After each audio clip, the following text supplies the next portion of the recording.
Sampai akhirnya pun pertanyaan tentang monster ini nggak terjawab. Hai guys, untuk kalian yang penasaran dengan alur cerita Hellbound, aku akan rangkumin sesingkat mungkin inti ceritanya.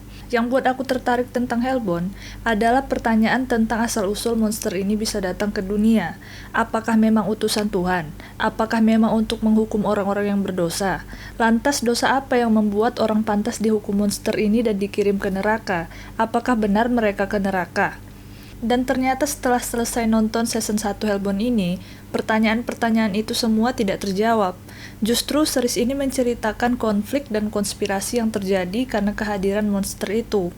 Entah dari mana asalnya, satu monster muncul dan mengatakan titahnya, nama, kapan meninggalnya, serta mengatakan bahwa ia akan dikirim ke neraka.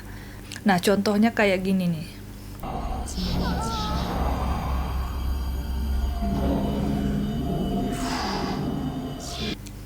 Karena banyak orang yang mendapatkan titah ini, akhirnya seorang pemuda bernama Jung Jin-soo membuat sebuah sekte bernama Kebenaran Baru atau The New Truth.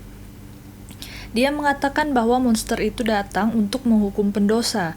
Dia menebarkan ketakutan pada orang-orang dan menunjukkan demonstrasi pengambilan nyawa orang-orang yang sudah diberi titah.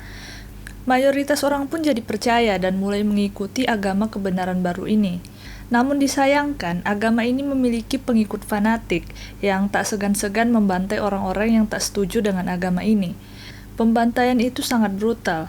Nama geng pembantai itu adalah Arrowhead yang tidak diklaim Kebenaran Baru sebagai pengikutnya, untuk tetap menjaga citra baiknya. Namun suatu hari diketahui bahwa Jung Jin-soo sendiri pun mendapatkan titah, padahal ia merasa bukanlah seorang pendosa. Sebenarnya ia pun tidak tahu kenapa monster itu datang dan mengatakan ia akan ke neraka. Dia hanya berpikir bahwa jika ia mengatakan bahwa monster itu menghukum pendosa, maka dunia ini akan damai karena orang-orang takut berbuat dosa. Nah, setelah kematiannya yang disembunyikan, sekarang tahta agama diserahkan ke seorang pendeta bernama Kim Jong-chil. Tentunya organisasi agama ini makin banyak pengikutnya, karena semua orang sudah melihat penghakiman pada orang-orang yang menerima titah. Sampai suatu hari seorang bayi pun menerima titah. Hal ini tentu mencengangkan, karena mana mungkin seorang bayi sudah berbuat dosa. Para petinggi Kebenaran Baru pun berkumpul untuk mendiskusikan tentang bayi yang mendapatkan titah ini.